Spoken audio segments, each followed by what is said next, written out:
Narcissists will do whatever it takes to maintain control over their sources of supply.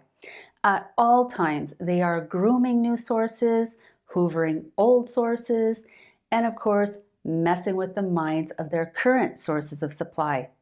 Nowadays, a lot of the narcissists' manipulations are done by text.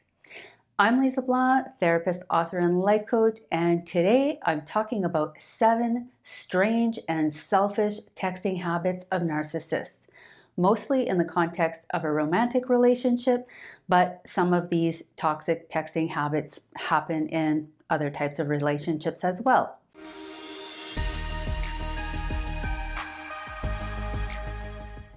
Also note that if you engage in some of these habits, it doesn't necessarily mean you have narcissistic personality disorder, but if you are often texting like this, I suggest you look into this as a possibility.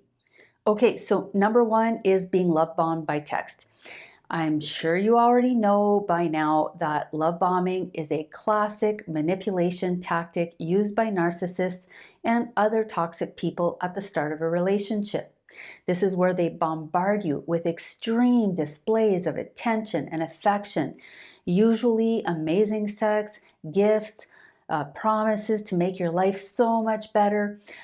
They are acting caring, compassionate, charismatic. They're wanting to know everything about you, making you feel truly seen and special. You may feel like you're on a high, like you're on top of the world. But the fact is, you're being reeled into a very toxic game. So at the start of the relationship, if you are not in the narcissist's presence physically, they will be texting and keeping almost constant communication with you online. These texts quickly become intense proclamations of their undying love for you, like "no one understands me like you do," or "I don't know what I would do without you," "you're my soulmate," "you're all I ever think about," "you make me feel whole and complete," "you're saving me," "you're my hero," "you are perfect to me." And of course, they're saying anything and everything that will make themselves look perfect to you. And if you get sucked into this, you may find yourself saying these exact same things back to them, actually feeling like you found the love of your life. But the truth is, narcissists have a pattern of telling partners these exact same words. When they're with you, sure, they may believe themselves. But if you went and talked to their exes, I can almost guarantee that these proclamations of love are not unique at all. You will soon learn that these words are hollow and that all of the narcissist's promises will be broken. Number 2 is lots of sexting. A narcissist will start sexting you almost immediately. And this is a red flag when sexting starts before genuine trust and respect has been established. Now, I'm not saying there's anything wrong with sexting, but just know that a narcissist is doing this for one of 3 reasons, or maybe all 3. 1 is they're using you for sex. 2, they are trying to get you addicted to them through sex. And 3, they may be gathering dirt on you for later. So if you send sexual photos or share intimate sexual details with them, they may use this against you in the future to devalue, degrade, manipulate, blackmail, and control you.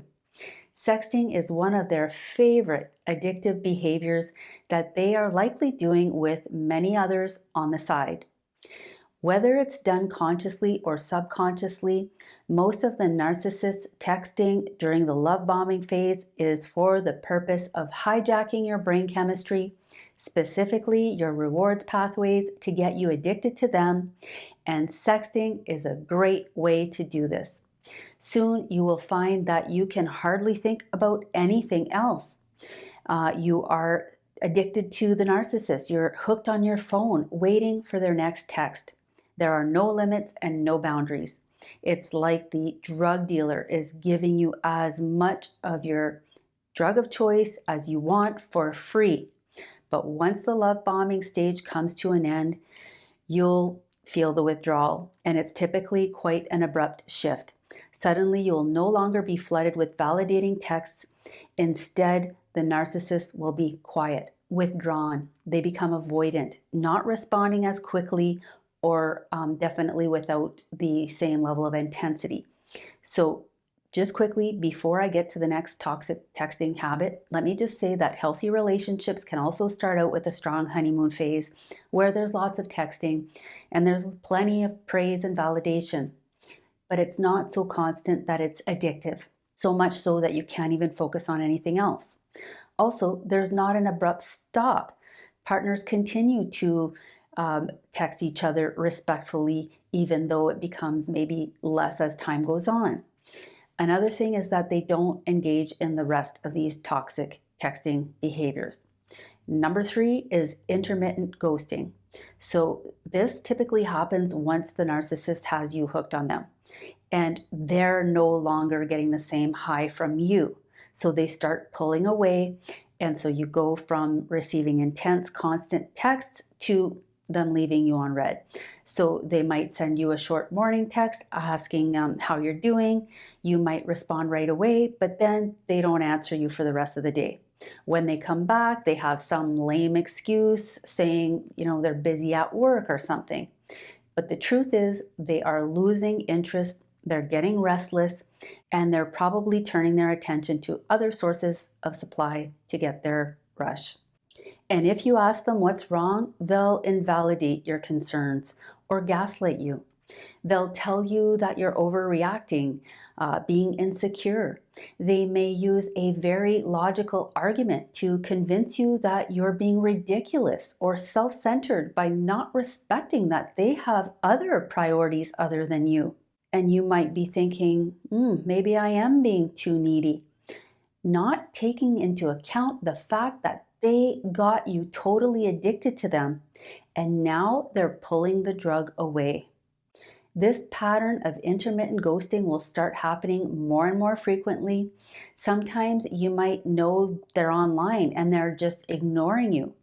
Over time, they won't even bother to make an excuse or feel like they need to give you any explanation. They'll just say it's your problem and you need to deal with it. But if ever you do this to them, they will lose it. Their purpose in ghosting you intermittently is to make you feel unimportant and unworthy of their time and attention, to make you question what you did wrong, to gaslight you into thinking that you are not perceiving and interpreting the situation correctly, and to throw you into a state of withdrawal. When you go from having their constant attention and validation to being ghosted, chances are you will become extremely anxious. You may start to ruminate. You may feel like you need to do whatever it takes to get the narcissist's attention back. So just know that if there are a lot of unexplained absences, last-minute cancellations, or vague excuses like they're busy, their phone is always dying, then your relationship is on the downward death spiral. And soon they will be ghosting you for longer and longer periods of time. You'll be sitting there waiting and wondering while they're out doing whatever they want, whenever they want, with whoever they want. Number 4 is the demanding urgent texts. So maybe they haven't texted you in 4 or 6 hours and then suddenly you get texts from them saying, call me now, I need to talk to you. Why aren't you answering? What's wrong? And then they start calling you multiple times. When you get back to them, they're totally offended that you made them wait, often demanding to know what was more important than them. And yet whatever they had to say wasn't even urgent. And they simply don't care about any valid reasons you may have had for not answering them immediately. But on the other hand, like I said, the narcissist feels entitled to leave you hanging. In fact, they love to do this. And if you have codependent traits or shame-based programming, you'll likely start to wonder what you did wrong, what's wrong with you, why they're mad at you, and fearing abandonment. So you might start texting them and they'll ignore you even longer, feeling calmer, knowing that you're getting more upset and anxious. Number 5 is random, out of the blue, heartfelt conversations. So let's say you've been ghosted for a few days. Without explanation, they went silent on you, but then suddenly they come out of the woodwork again, initiating a heartfelt conversation by text. Maybe they start out by telling you how crazy busy they've been, or maybe they were really depressed, or they got scared when they realized how hard they're falling for you. They may talk about their fears of abandonment, forging emotional intimacy. Once you accept their excuses, the text will go back to being very similar to what you received during the love bombing phase. Things like, "You're my entire world. I can't live without you. I want to marry you, have children with you," and fill in the blank with whatever your deepest needs and desires are. These random, out of the blue love bombing episodes typically happen when the narcissist senses that you're no longer fully focused on them or no longer fully committed to the relationship, or when they're feeling empty or lonely because they're low on supply. But if you take the bait and you start to feel like you're, doing okay and connected again, the very next day or a couple of days later, they're completely going cold again. Maybe they're criticizing you. Maybe they're ghosting you. And you'll start to see a lot of this switching back and forth from hot to cold and back again, reasonable to unreasonable, happy to angry to cute and funny again. So, again, seeing both sides of them, creating intense cognitive dissonance and strengthening the trauma bond. At this point, you may be seeing all the red flags, but you might still think that you can rescue them with your love. But after you experience the cycle repeatedly, and possibly after you find out about some of their other sources of supply, maybe you'll realize that it's emotional manipulation. Number 6 is nonsensical texts. At times, a narcissist will send texts that literally make no sense, like complete gibberish. It's as though it was sent by a 4-year-old or a super intoxicated person. The words are full of spelling mistakes, there's no order to the sentence, and you really don't know what they're trying to say. And when you ask for clarification, they treat you like a complete idiot for not being able to decipher the message. This is to confuse you. It's to say, "I don't have time for you." It's to provoke a reaction, create drama, or assert dominance. It's part of their pattern of seeking attention, validation, and power rather than efforts to, have a genuine conversation. Another common nonsensical text from narcissists is the wrong person text. Sure, they might genuinely get mixed up when texting their various sources of supply, but often it's not an accident. It is aimed at upsetting you. Number 7 is mixed messages. So here's an example. You get a text that says, "Our relationship is over. You are truly the most amazing person I've ever met. Being with you was the best time of my entire life, and I will always cherish our memories. But I don't feel emotionally safe with you. You're always trying to control me. I will never forget how sweet you were to me. I never felt so close to someone before.